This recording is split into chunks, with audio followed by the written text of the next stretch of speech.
Let's take a look. These are going to be defensive tackles that are affordable. Guys that don't break the bank because we know the Browns aren't going to be able to spend a ton. Defensive tackle, A'Shawn Robinson. The projected contract, $1.52 million, $1.5 guaranteed. A veteran guy, has been in the league a while, run stopper. All right, another one, defensive tackle Sheldon Rankins, currently at the Jets. A little more expensive, 2 years, $12 million, $8 million guaranteed. Next guy, a name we've heard connected with the Browns in the past, Matt Ioannidis, Panthers. They say 2 years, $13 million.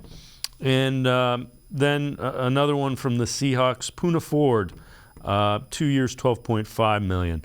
Who are some of the defensive tackles that you think we should listen out for that could very well be guys the Browns go out and bring in? Yeah, it's interesting, Dave. I mean, there's a long list when you look at the top, free agents available. To me, first you got to determine, do the Browns kind of break the bank for one free agent? And if they do, is it a D tackle? Whether that's Javon Hargrave from the Eagles, who Jim Schwartz spent a year with in Philly. He started his career with Pittsburgh, so he knows the AFC North. He's going to play in the Super Bowl.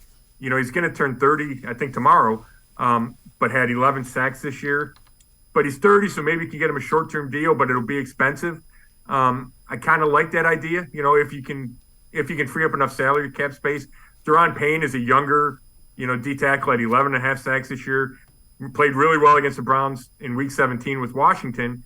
Now, the Browns will probably have to win a bidding war, and I don't know if they're going to want to do that, if they can do that, given their salary cap structure.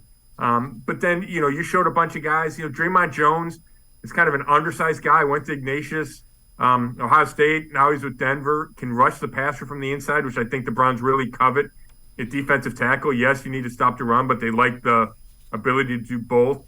So I think it'll be interesting to see just how they decide to allocate those resources. And, the first guy you mentioned, Robinson, do they go after a true nose tackle, or do they go for two smaller D tackles that fit and kind of have the dual purpose, stopping the run and rushing the passer? And then another name that I haven't been able to get off since he left the Browns is Larry Ogunjobi.